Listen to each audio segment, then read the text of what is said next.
嘿，大家伙早喽！1月11号星期四了，今天起晚了，今天比平常晚出发了半个多小时。今天第4个训练日，我们稍微的少跑一点，还是回评论，轻松跑。又踏上了大阪马拉松最后这段的路线。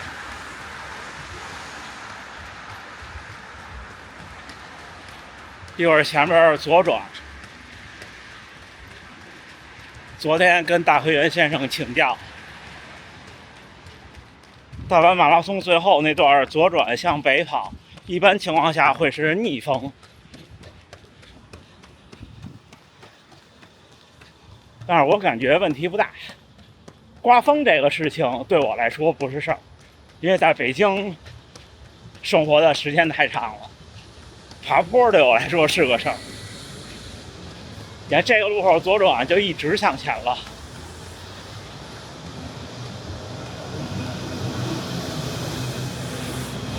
嚯！你们看这车，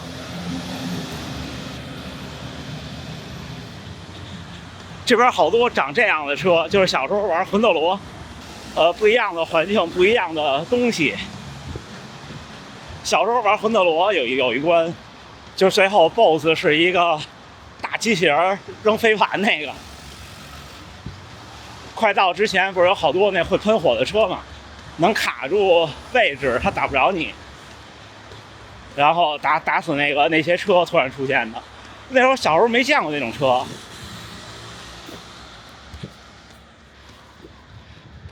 我说这是什么呢？不知道。后来就发现这边好多长成那样的车，有意思。今天咱们回评论啊，有准备了，贴在胳膊上了。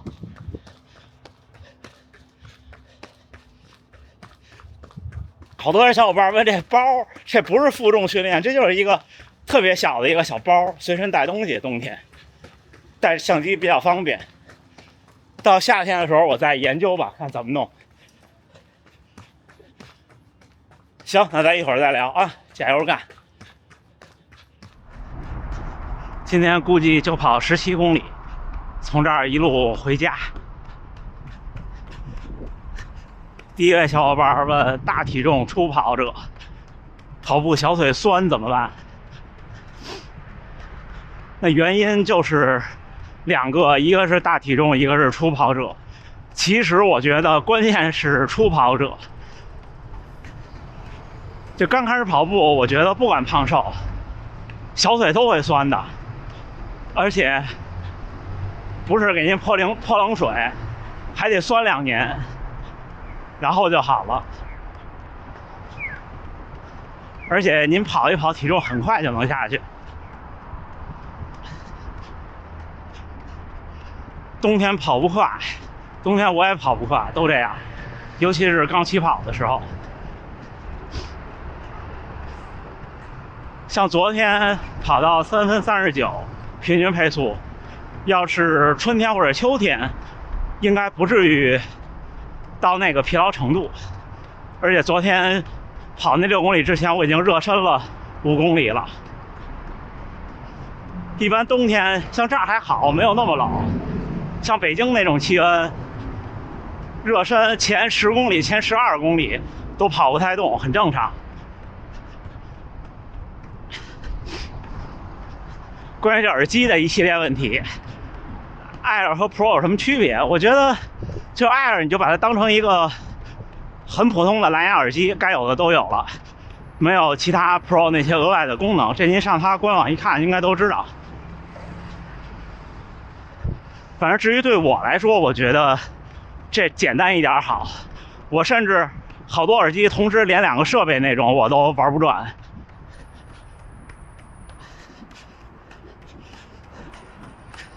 然后就是连接稳定会不会干扰，能不能连某些设备，它就是普通的蓝牙协议啊。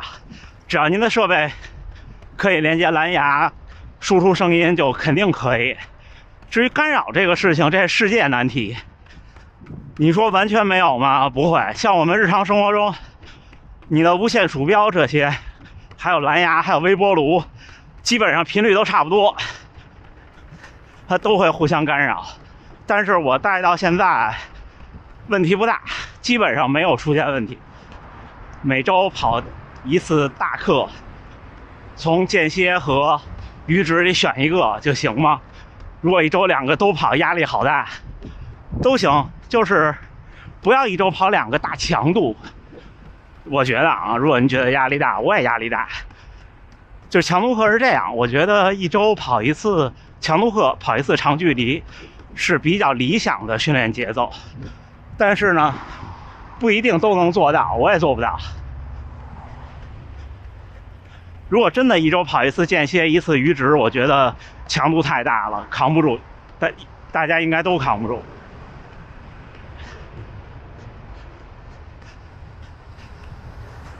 我说日语没有儿化音，那当然是没有儿化音，日文没有儿化音。看这一片看上去的空旷的地，这个叫难波公祭。这个大河原先生跟我说，这个是好像是大阪啊，不对，是日本最早的首都的宫殿。你看，645年大化改新。我不知道啊，有懂的小伙伴可以告诉我，这儿还有它的原来长什么样。也可能是我记错了，也可能是我听错了。就在这一片里，我看石川先生发的社交媒体，有的时候他在这一片里绕一圈跑步。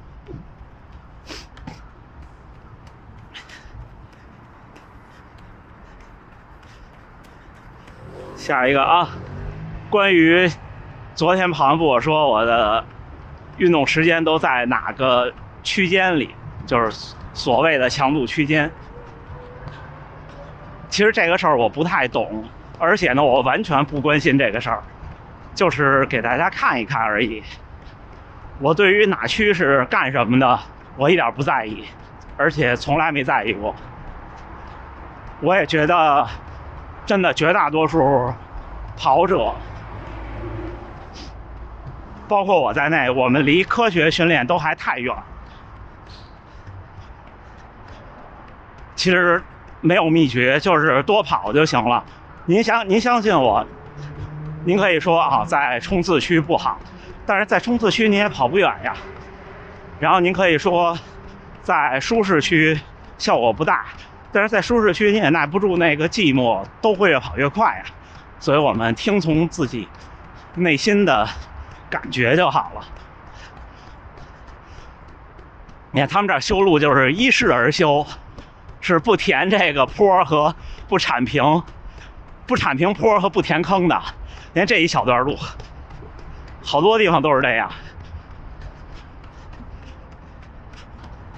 然后紧接着又是一个大下坡。比赛不听歌，最后几公里觉得好煎熬。这看每个人的习惯吧。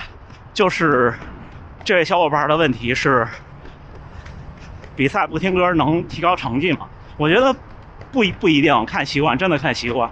只不过就是现在听歌，唯一的问题就是，不管是什么耳机，可能都有可能出现意外。比方说擦汗、喝水，各种耳机万一掉地下了，你就尴尬了，捡还是不捡？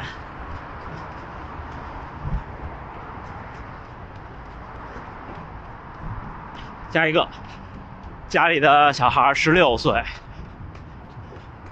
，5公里现在是17分半，想跑进16分10达标达级的，这我指导不了您，因为我速度能力非常差。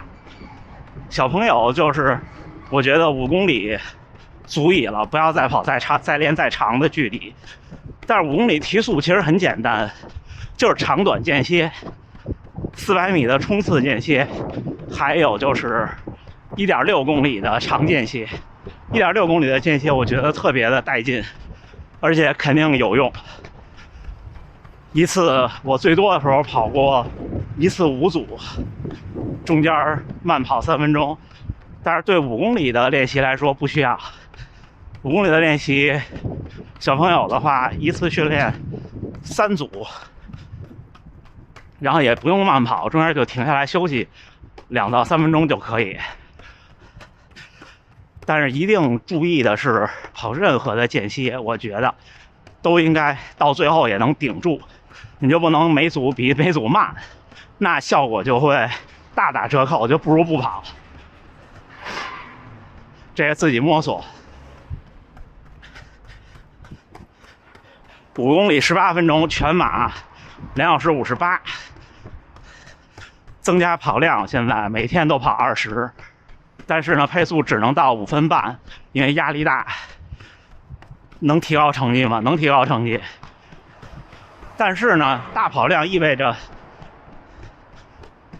需要加强度课，就意味着更需要该快的时候快，该慢的时候慢。